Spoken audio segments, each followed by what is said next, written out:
భగవద్బంధువులారా, గీతా జయంతి సందర్భంగా భగవద్గీతలోని కొన్ని శ్లోకాలను తెలుసుకునే ప్రయత్నంలో ఉన్నాము. ఇంతవరకు 12 శ్లోకాలను తెలుసుకున్నాము. ఈరోజు అనుసంధానం చేసుకునే శ్లోకాలలో మొట్టమొదటి శ్లోకము సర్వస్య చాహం హృది సన్నివిష్టో మత్తస్మృతిర్జ్ఞానమపోహనం చ వేదైశ్చ సర్వ అహమేవ వేద్యో వేదాంతకృద్వేద విదేహ చాహం. ప్రాణుల హృదయాలలో అంతర్యామగా ఉండేవాడిని నేనే. నా నుండే స్మృతి, జ్ఞానము, అపోహనము కలుగుతున్నాయి. వేదము ద్వారా తెలుసుకోదగిన వాడిని నేనే. వేదాంతకర్త, వేదజ్ఞుడు కూడా నేనే అని గీతాచార్యుడు 15వ అధ్యాయం 15వ శ్లోకంలో చెబుతున్నాడు. మనకి అక్కర్లేని విషయాలు లేదా భగవత్ సంబంధమైన విషయాలు గుర్తొస్తున్నాయి అంటే ఆ రెండూ కూడా మన కర్మానుసారంగా పరమాత్మే కారణము అని తెలుసుకోవాలి. అంతేకాకుండా వేద సారమంతా వాసుదేవుడే అని మనం గుర్తించమని గీతాచార్యుడు బోధిస్తున్నాడు. ఇంకొక శ్లోకం తేతం భుక్త్వా స్వర్గలోకం విశాలం క్షీణే పుణ్యే మర్త్యలోకం విశంతి ఏవం త్రైధర్మ మనుప్రపన్న గతాగతాం కామకామా లభంతే. మనందరికీ కూడా చాలా బాగా వర్తిస్తుంది ఈ శ్లోకము.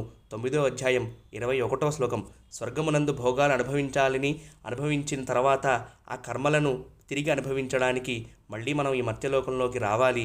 వేదత్రయము అంటే ఋగ్యజుస్సామము అని అర్థము. ఈ మూడిట్లోనూ కూడా స్వర్గప్రాప్తికి ఉపాయమైన ధర్మములు చెప్పబడ్డాయి.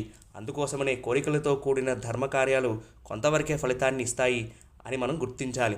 మరి వెనక్కి రాకుండా ఉండాలి అంటే ఏం చేయాలి అంటే ఇంకొక శ్లోకంలో చెబుతాడు నతద్భాషతే సూర్యో శశాంకో న పావక యద్గత్వాన నివర్తంతే తద్ధామ పరమం మమ.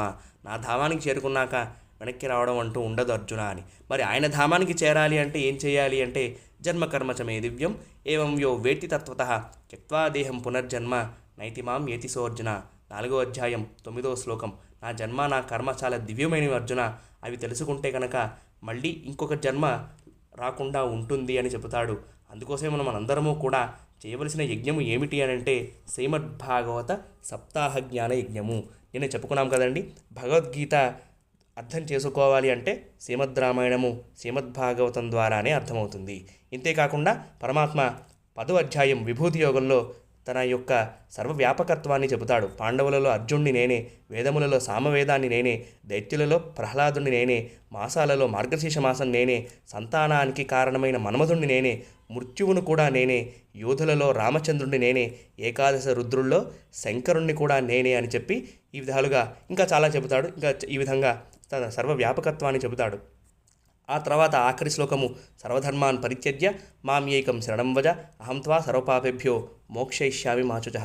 అహంకార మమకారాలన్నింటినీ కూడా వదిలి అన్ని కర్మలను నాకే సమర్పించు, నన్ను శరణాగతి చెయ్యి, అన్ని పాపముల నుండి విముక్తిని చేస్తాను అని అర్థము. ఇది భగవద్గీతకి చరమ శ్లోకము అని అంటారు. హరే కృష్ణ.